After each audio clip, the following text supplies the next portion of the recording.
যাওয়ার জন্য প্রস্তুতি নিচ্ছি দুপুরে। তো কেমন লাগছে জানি। বল শুভ সন্ধ্যা। আমি বলতে পারি না। Tata bye bye. আসসালামু আলাইকুম বন্ধুরা, good morning, welcome back to my channel. তো আশা করছি সবাই সুস্থ আছো, ভালো আছো। আমিও খুব ভালো আছি। আর উঠে পড়েছি, চলো কাজবাজগুলো ঝটপট করে সেরে নেওয়া যাক, কারণ আজকে বিয়েবাড়িতে যাব। তো সামনেই আছে পাড়ায়, কিন্তু রেডি হতে হবে, তাড়াতাড়ি করে কাজবাজগুলো সেরে নিই। তো সারাদিন পাশে থাকো, দেখতে থাকো।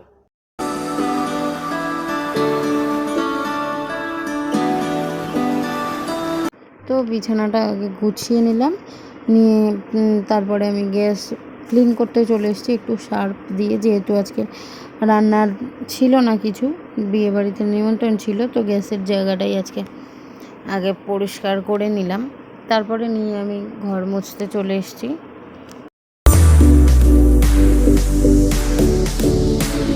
তো সকালে সমস্ত কাজ গুছিয়ে চলে এসেছি। এখন আমি ব্রেকফাস্ট করবো, আর ব্রেকফাস্টে আজকে খাবো হচ্ছে পরোটা। আর পরোটা চা দিয়েই খাবো। আর চা দিয়ে এমনি ছিঁড়ে খেতে ভালো লাগে না, একটু এরকম রুটি হোক বা পরোটা হোক, এরকম রোল করে খেতে কিন্তু ভালো লাগে বেশ। তাই চা দিয়ে খেলে এরকম রোল করেই খাই।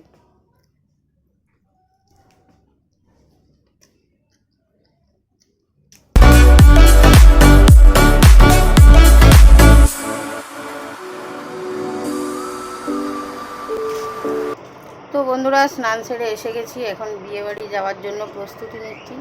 দুপুরেই নেমন্তন্ন, কিন্তু বাজে এখন 2টো। আমরা কি জীবনে তাড়াতাড়ি যাব না? আমাদের এরকম হামেশাই কোনো না কোনো কারণে লেট হতে থাকে। তো চলো এখন ঝটপট রেডি হই। বিয়েবাড়ি পৌঁছে গেছি, আর এই যে হচ্ছে দুলহান, সবাই তাকে ঘিরে বসে আছে। তারপর ওকে দেখার পর গিফট দিয়ে এখন আমরা খেতে বসে গেছি। আর আমার দিদি আর মা দুজনে সিম্পল করে সেজে চলে গেছিলো। আমি ভাবলাম যতই হোক সামনে, কিন্তু তবুও তো একটু সেজে গুজে তো যেতেই হয়, বিয়েবাড়ি বলে কথা। আর আমার পাশে যে বসেছিল সেটাও আমাদের পরিচিতই। এইদিকে আমার দিদি খাওয়া শুরু করে দিয়েছে। আর ওই যে বসেছে আমার একটা দিদি, মানে ঘন্টের মা, দাদা, ভাবি, আর একটা দিদির ছেলে। তো বন্ধুরা, আমরা বিয়েবাড়ি থেকে বাড়ি চলে এলাম খেয়ে দিয়ে, যেহেতু বাইরে খুব গরম। তো তাড়াতাড়ি কোনো রকমে খেয়ে চলে এসেছি। আর খেতে গিয়ে সেরকম মজাও হয়েছে, যেহেতু পাড়ার, তো সবাই সবাইকে চেনে। তো ওই মজা করতে করতে খেয়ে দিয়ে এই বাড়ি চলে এলাম। তো চলো একটু ভিডিও বানাবো। ভিডিও বানানোর পর ড্রেস চেঞ্জ করে আবার পরে দেখা হচ্ছে তোমাদের সাথে।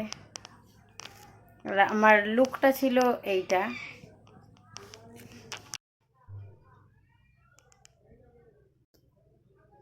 তো কেমন লাগছে জানিও।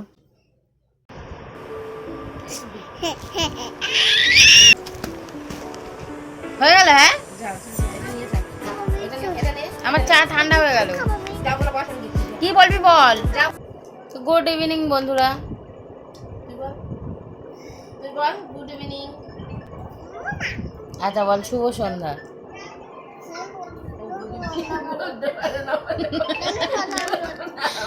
হ্যাঁ বল শুভ সন্ধ্যা। আমি বলতে পারি না।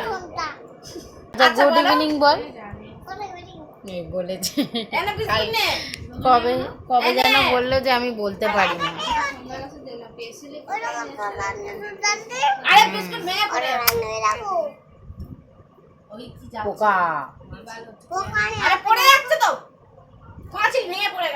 তো বন্ধুরা, বিয়ে বাড়ি দিয়ে এসে ড্রেস চেঞ্জ করে শুয়েছিলাম, শুয়ে একটু ফোন ঘাটলাম।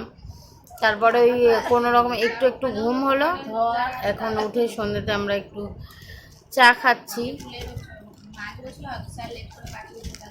আরে দিনের বেলায় পাত্তা থাকে না আমাদের ঘরে, খালি ওই মানে যেই সূর্যাস্তের পরে ঘন্টে আমাদের ঘরে আসে। ওর কি রাতও হতে পারে, মানে সূর্য যাওয়ার সাথে ওর কোনো কানেকশন থাকে। তো ও এখন আমাকে বলছে যে তোমার ফোন কোথায়। তার কারণ কি বলবি বল। হ্যাঁ, বোন কোথায়। তো আমি বললাম আমি ছোট বোন। তো বলছে এই তো ফোন। বলে ও কি করবে, হ্যালো গাইস আমি এসে গেছি, আমরা চলে এসেছি। বল আমার চাটা ঠান্ডা হয়ে গেল, এবারে অন্ধকার। তো আজকে ঘন্টের জায়গায় সন্টু আছে, বল হাই। সে হ্যালো গাইজ, আমরা চলে এসেছি। আরে হাই। এই ও বাবা, কি খেলে? হ্যাঁ তুই ফোন, তুই কি খাচ্ছ? তো আমাদের ডিনার হয়ে গেছে, আর সন্টুদের বিয়ে বাড়িতে নিমন্ত্রণ ছিল, তো এখন বাড়ি চলে যাবে। হাই বলো বাই। আমি পড়বো যা। কোলে আসবে, কোলে আসবে, হ্যাঁ না হেঁটে নামবে, আস্তে আস্তে। সন্টু বাড়ি যাবে না বলে বাইকে উঠে কান্না শুরু করে দিয়েছে, ওর চোখে দেখো জল। Tata bye bye. তো বন্ধুরা, আজকের ভিডিওটা এখানেই শেষ করলাম। ভালো লাগলে অবশ্যই like, comment, share and subscribe করে দিও। আজকের মতো টাটা, গুড নাইট। সবাই সুস্থ থাকবে, ভালো থাকবে, আল্লাহ হাফিজ।